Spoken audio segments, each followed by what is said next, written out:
오늘은 누가복음 1장 1절에서 25절, 이해가 안 돼도 순종해야 하는 이유입니다. 누가복음의 처음 시작입니다. 누가는 이 기록을 하는 이유가 데오빌로님이 들으신 이야기들이 확실한 사실임을 아시게 되기를 바라는 마음에서라고 쓰고 있습니다. 그리고 누가는 예수님에 관한 것들을 시초부터 정확하게 조사하고 순서대로 기록하기 시작합니다. 그러니까 그에게는 애초부터 예수님을 우상화하기 위해 뭔가를 꾸며댈 마음이 전혀 없었음을 알 수 있습니다. 그가 처음 시작하는 이야기는 예수님보다 먼저 세례 요한의 탄생에 관한 이야기입니다.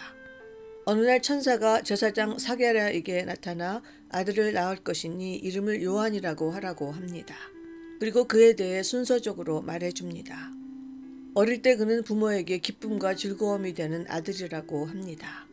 그리고 그는 주님 보시기에 큰 인물이 될 거라고 하면서 포도주와 독한 술을 입에 대지 않고 뱃속에 있을 때부터 성령을 충만하게 받을 것이라고 합니다. 이것은 하나님으로부터 특별히 구별된 자들의 특징 같습니다. 그들은 세상 사람들이 다 즐거워하는 일에는 관심도 없고 뱃속에서부터 성령 충만한 사람들입니다. 왜냐하면 그들은 하나님으로부터 받은 일들을 해야 할 사람들이기 때문입니다.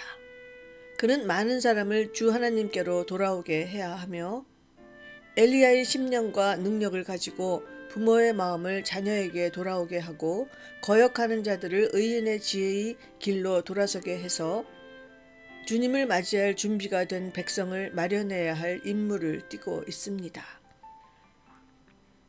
그러니까 세례 요한이 태어나서 해야 할 일은 이미 수태전부터 정해져 있었던 것입니다. 그는 그 임무를 수행하기 위해 뱃속에서부터 성령 충만하고 태어나서는 엘리야의 심령과 능력을 부여받았습니다. 그리고 그가 해야 할 일은 주님 오시기 전에 백성들을 준비시키는 일이었습니다. 세례 요한은 정말 그 일을 충실하게 해냈고 세상에서 가장 저질스러운 인간들에 의해 수치스러운 죽음을 맞이했습니다.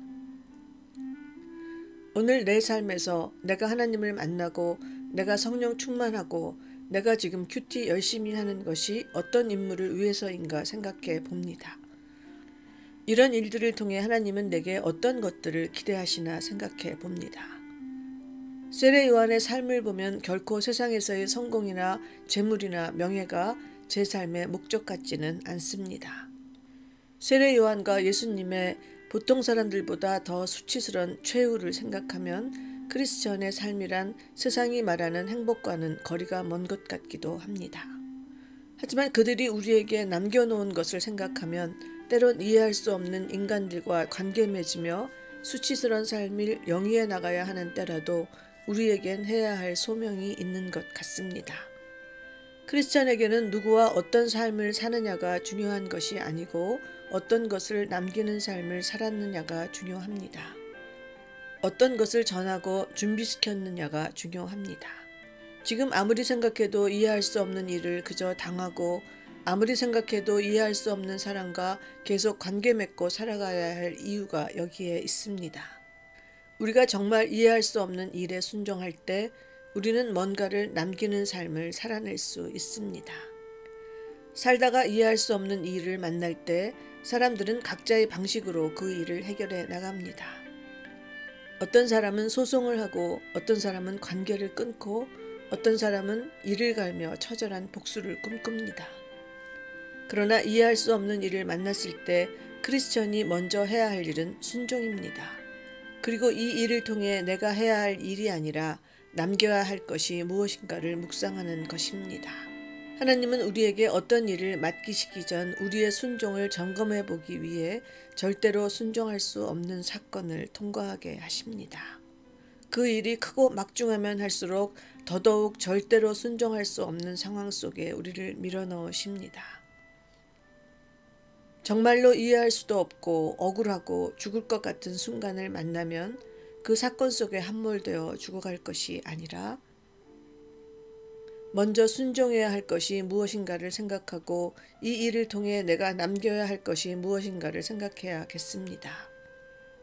그렇게 한다고 해서 그 일이 해결되거나 통쾌한 반전이 일어나거나 상처가 기적처럼 아무는 것은 아닐 것입니다. 그 일들은 인간적인 방법으로 해결하려고 하면 할수록 우린 더 진창 속으로 빠져듭니다. 하지만 하나님께 순종하면 우리의 몸은 그 늪 속에 있어도 우리의 영혼은 하늘로 날아오를 수 있습니다.